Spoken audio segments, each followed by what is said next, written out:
Selamat bergabung saya ucapkan kepada adik-adik semua Maba 2020. Tetap semangat meskipun dalam kondisi pandemi, tetap berkreativitas. Perkenalkan, saya Siwi, salah satu dosen tetap STIE Malang Khusus Muara Malang. Saya juga sebagai reviewer nasional PKM Dirjen Dikti, juri Pimnas, serta reviewer dan juri PKM LL Dikti 7. Pada kesempatan ini, Bu Siwi akan memperkenalkan apa sih yang namanya PKM. Mungkin adik-adik pernah dengar atau baru pertama kali untuk mendengarnya. PKM atau Program Kreativitas Mahasiswa ini adalah merupakan salah satu program dari Ristek Dikti di mana upaya meningkatkan mahasiswa berprestasi. Ini adalah di awal saya sebagai motivasi bagi adik-adik semua. Ini adalah catatan pemenang yang pernah diraih oleh STIE Malang Khususwara sebagai juara pada Pekan Ilmiah Mahasiswa Tingkat Nasional. Pimnas ini pesertanya adalah tidak hanya dari perguruan tinggi swasta, tetapi juga dari seluruh perguruan tinggi negeri di Indonesia. Sehingga kalau mendapat juara di kegiatan ini merupakan ajang yang bergengsi bagi mahasiswa karena sudah diakui secara nasional.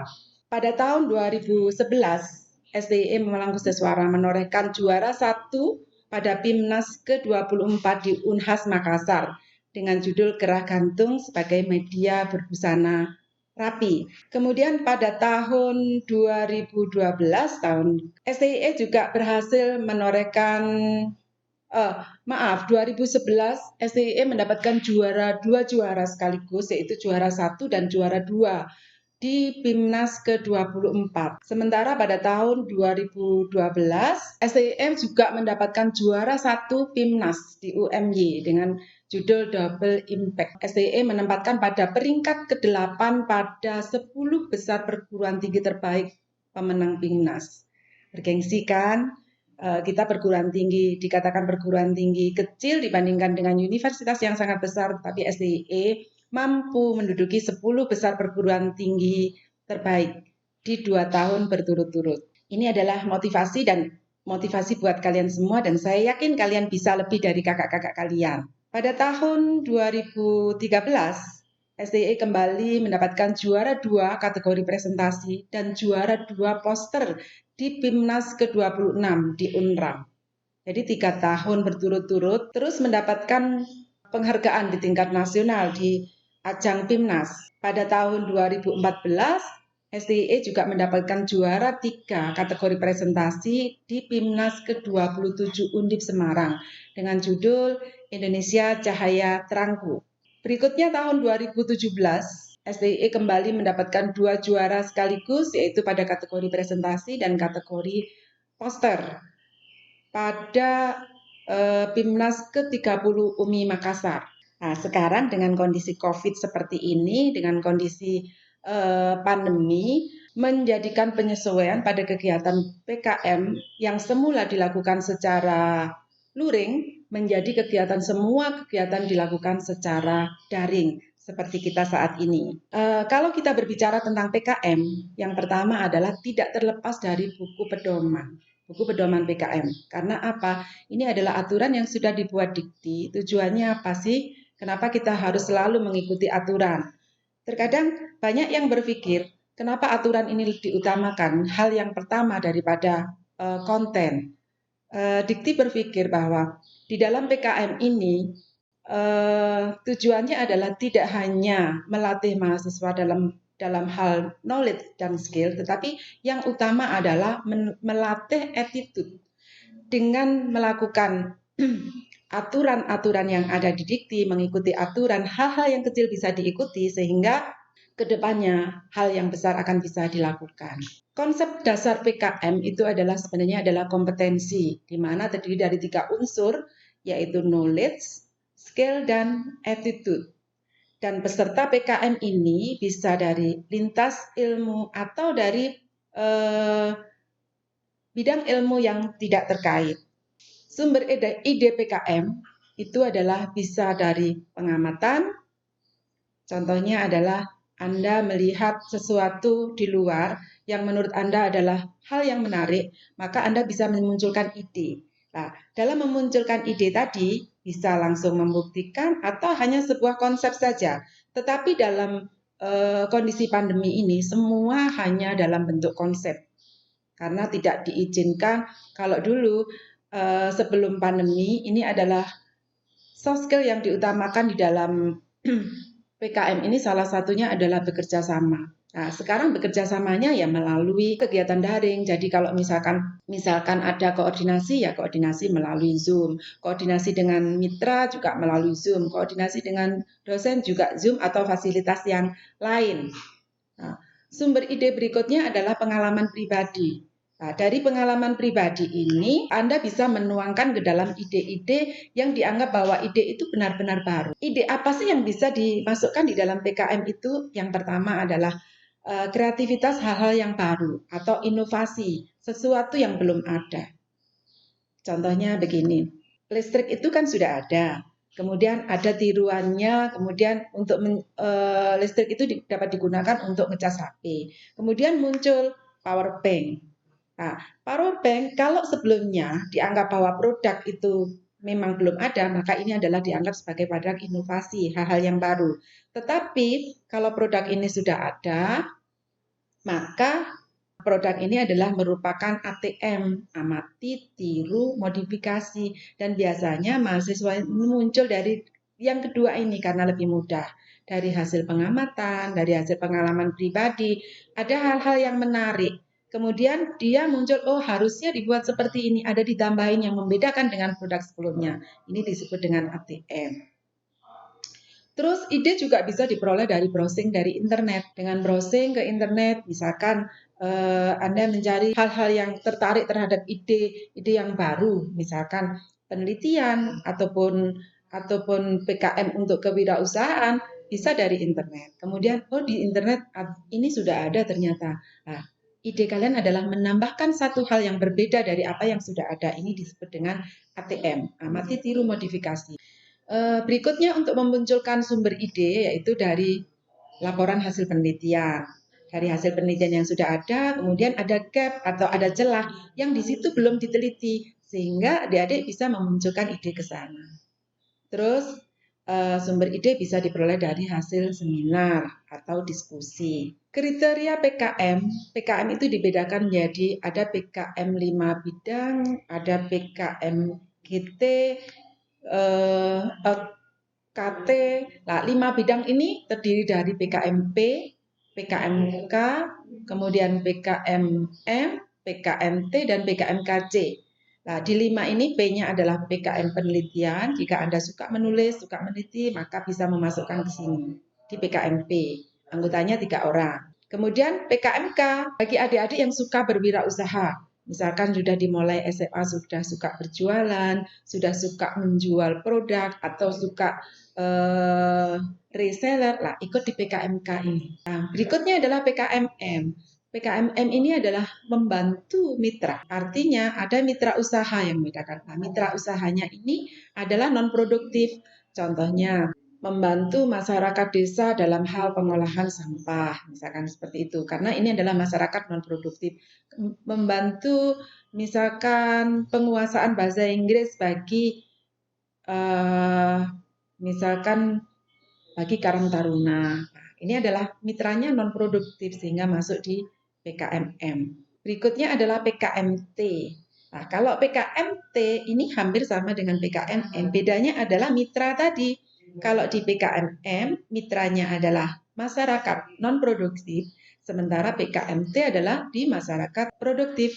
Contohnya adalah kalau di misalkan adik-adik masuk jurusan akuntansi ataupun jurusan manajemen, adik-adik menguasai bidang akuntansi. Misalkan memberikan pelatihan keuangan berbasis Android kepada UKM depan kampus misalkan. Nah, ini masuk di dalam PKMT karena mitranya adalah masyarakat produktif. Kemudian membantu penyusunan laporan keuangan bagi pengusaha mikro menengah misalkan. Nah, ini juga PKMT. Nah, bedanya dengan PKMM tadi adalah di mitra yang non produktif tadi. atau tidak menghasilkan profit. Di PKM 5 bidang berikutnya adalah PKMKC, Karsa Cipta. Nah, Karsa Cipta ini adalah adik-adik bisa memunculkan ide berupa hasil konstruksi atau karya yang fungsional. Contohnya begini, Malang ternyata macet sekarang, misalkan seperti itu. Kemudian membuat ide, gimana kalau misalkan ada sepeda, kan sekarang eranya adalah pakai sepeda goes ya. Gimana kalau ada sepeda goes yang bisa di udara? Nah, ini adalah PKMKC. Adik-adik tidak perlu membuat produknya, tetapi hanya memunculkan ide atau konsepnya saja. Ini PKMKC. Nah, PKM berikutnya adalah PKMKT. Nah, PKMKT ini dibagi menjadi PKMAI dan PKMGT.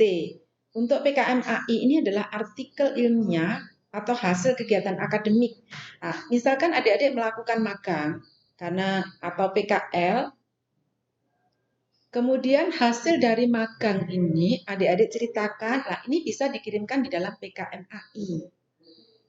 Dan berikutnya adalah PKMGT atau gagasan tertulis, yaitu membuat ide berupa konsep atau perubahan di masa depan. Ini hampir sama dengan KC, cuma kalau GT ini adalah jangka waktunya lebih panjang, ya, jangka waktunya dengan lebih panjang. Dan PKM yang terbaru ini adalah PKM GFK. Nah, ini saya yakin sangat cocok dengan adik-adik di era milenial karena di GFK ini adalah pembuatan video. Jadi adik-adik bisa memunculkan ide dengan kreativitas dimasukkan di video.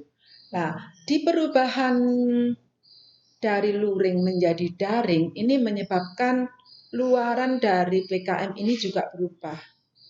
Tetapi intinya dari semua PKM ini haruslah membuat laporan kemajuan, kemudian laporan akhir, logbook, dan laporan penggunaan dana. Ini adalah wajib. Tetapi luarannya dari setiap PKM, kalau contohnya di luring kemarin, di PKMK, mahasiswa harus membuat produknya, harus bisa menjual produknya.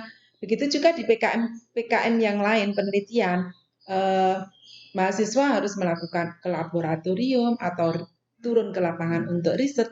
Nah, di masa pandemi semua itu dirubah menjadi konsep. Jadi tidak ada membuat produk fisik. Bahkan kalau membuat produk fisik ini tidak diperkenankan. Semua aktivitas dalam bentuk daring. Jadi kalau mau membuat idenya adalah berupa prototipe. Jadi tidak membuat ide secara langsung. Nah, kalau contoh-contoh pemenang tadi yang sudah ditampilkan Bu Siwi sebelumnya, kakak-kakak kelas kalian membuat idenya, membuat produknya, kemudian menjualnya. Nah, di era sekarang ini karena pandemi merubah semua aktivitas PKM dari luring menjadi daring. Dan hal ini sebenarnya sebuah peluang yang luar biasa bagi adik-adik. Karena apa? Meskipun tidak ketemu, kalian bisa menciptakan ide kalian dengan hanya membuat prototipe atau konsepnya saja. Nah, dari konsep ini gimana konsep produk, bagaimana konsep pembuatannya, bagaimana keunggulan produk, misalkan kalau itu PKMK. Begitu juga kalau PKMM tadi, apa tadi PKMM? Yaitu adanya kerjasama dengan mitra non-produktif. Nah, baik komunikasi dengan mitra ataupun pembuatan buku panduan, semua dilakukan secara daring. Kerjasama dengan anggota juga dilakukan secara daring. Nah, ini adalah perubahan aktivitas dari luring ke daring karena pandemi dari 4 sampai 5 bulan menjadi 2 bulan.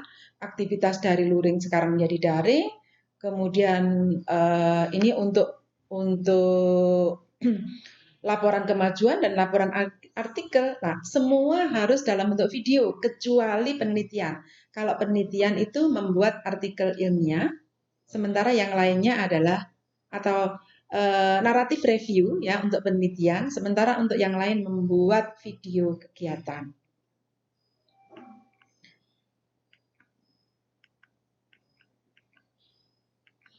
Ini adalah tadi sudah saya jelaskan garis besar dari PKM, PKM 5 bidang, PKM KT, dan PKM GFK. Nah, muara PKM ini adalah di PIMNAS.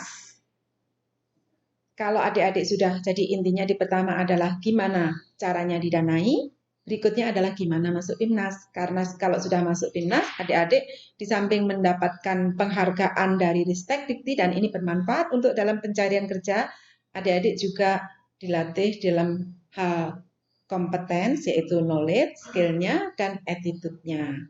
Nah, kalau nanti pandemi sudah selesai, maka PIMNAS juga bisa dilakukan secara luring seperti sebelumnya. Untuk tahun 2020 ini, PKM masih dilakukan secara daring.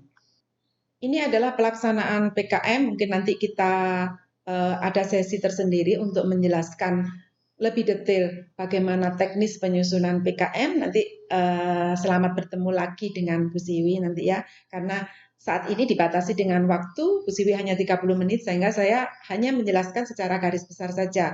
Untuk lebih detail nanti kita ketemu lagi di sesi yang lain. Ini adalah tahapannya, saya nggak memperjelaskan secara detail ya, ini adalah nanti, ini adalah contoh PKMP, nah, penelitian. Nah, PKMP itu dibagi menjadi dua, yaitu PKMP PE untuk eksakta dan PKM PSH. Untuk kalian bisa masuk di PKM PSH, yaitu sosial humaniora. Jadi meneliti tentang sosial dan humaniora. Misalkan tentang anak jalanan, kemudian metode pembelajaran untuk siswa, dan sebagainya. Nah, kalau PKMK ini adalah tadi membuat produk, tapi untuk masa pandemi ini hanya membuat konsep produk. Penjualannya pun dalam bentuk konsep, laba pun juga dalam bentuk ramalan penjualan. PKMM ini contohnya adalah mitranya adalah masyarakat non produktif. Kemudian ini adalah Karsa Cipta. PKMT tadi mitranya adalah masyarakat produktif. Nah, PKMAI ini adalah yang paling gampang. Jadi hasil dari kegiatan kalian misalkan magang, kemudian hasil dari magang diceritakan bisa dikirim dalam PKMAI. Jadi hal-hal yang sudah dilakukan, kegiatan yang sudah dilakukan dalam PKMAI. Kalau GT masih belum dilakukan. Ini adalah sistematika proposal PKM. Bab 1-nya pendahuluan, bab 2 tinjauan pustaka, bab 3 metode penelitian, bab 4-nya adalah biaya dan jadwal kegiatan, kemudian bab 5-nya adalah daftar pustaka. Di bawah saya tulis halaman sampul, halaman pengesahan, ini adalah nanti diupload secara terpisah. Sementara yang kuning ini nanti diupload dengan penomoran menggunakan angka Arab atau 1, 2, 3, maksimum 10 halaman. Kalau adik-adik membuatnya 11 halaman, maka secara administratif sudah nggak lolos. Nah, ini adalah contoh dari kenapa PKM itu yang pertama adalah harus sesuai dengan panduan. Kalau diminta 10 halaman ya jangan dilebihin, justru 9 nggak apa-apa. Nah, untuk yang pertama, penomorannya menggunakan I1, I2, dan I3, dan seterusnya. Oke, ini sama, nanti lebih detailnya kita ketemu lagi. Ini adalah perbedaan masing-masing PKM ya. Hanya bab 2 di PKMK, ini gambaran umum rencana usaha, metode pelaksanaan di bab 3-nya. Di PKMN, gambaran umum masyarakat sasaran di bab 2-nya, kemudian metode pelaksanaan. Di PKMT, metode pelaksanaan. Jadi nanti untuk lebih detailnya, adik-adik di kesempatan yang akan datang kita ketemu lagi. Bu, saya punya ide ini, harusnya masuk PKM apa ya? Nanti kita ketemu ke sana ya. Semoga adik-adik terus berkreativitas, karena saya yakin meskipun dengan pandemi seperti ini, kreativitas harus tetap ditingkatkan. Ini adalah untuk menunjukkan jati diri Anda, kebanggaan alma mater, jika nanti bisa masuk ke ajang PIMNAS. Saya yakin adik-adik bisa. Semangat ya. Ini tadi perbedaannya. Oke. di masa pandemi ini luarannya sudah tidak membuat secara fisik, tetapi untuk PKMP adalah naratif review, untuk sementara yang lainnya adalah video kegiatan program. Nah, untuk video bagi adik-adik sudah bukan hal yang susah, karena bagi anak-anak SMP, anak-anak SMA, apalagi masuk kuliah ini, anak-anak milenial semua dalam pembuatan video sangat kreatif dan Dikti tidak membatasi tool apa yang digunakan, terserah kalian membuat video dengan model apa, karena akan dinilai kreativitasnya di sana. Oke, ini adalah kiat menyusun proposal PKM, gimana biar lolos. Yang pertama adalah baca dan pahami buku panduan. Karena tadi contohnya, contoh singkat, contoh sederhana adalah halaman nggak sama, penulisan halaman yang harusnya 1, 2, 3 tidak ditulis di sebelah. Misalkan 1, 2, 3 di kanan bawah, ditulis kanan atas, sudah nggak lolos. Jumlahnya 10, dibuat 9 nggak apa-apa. Tapi kalau dibuat lebih dari 10, maka nggak lolos. Nah, begitu juga spasi 1,15, kemudian spasinya 1,15, ya 1,5 misalkan, ya nggak lolos. Karena reviewer mata-matanya sudah jeli melihat administratif dari PKM. Ini proposal harus lengkap dan sesuai dengan format. Nah, kemudian terlihat adanya kerjasama tim yang baik, misalkan nanti ya diunggah hasil dari Zoom-nya, foto-fotonya dengan dosen, ini diunggah. Gunakan bahasa yang mudah dipahami, jadi jangan pakai singkatan-singkatan terutama untuk judul. Terus manfaat yang jelas bagi mahasiswa ataupun masyarakat. Jadi kan ada tujuan dari program apa, sehingga kelihatan karena di sini adalah PKM, namanya adalah PKM. Nah, ini adalah kreativitas, sehingga kreativitas adalah hal yang utama di sini. Kemudian ada benang merah, jadi nggak bulat tadi ceritanya. Terus adanya kesesuaian biaya dan target luaran. Tips mencari topik, pilih yang aktual, hangat, relevan, dan mendesak untuk dipecahkan. Kaitan dengan bidang PKM, kemudian sedapat mungkin bermanfaat langsung bagi masyarakat. Bisa bagi perguruan tinggi, bisa bagi mahasiswa.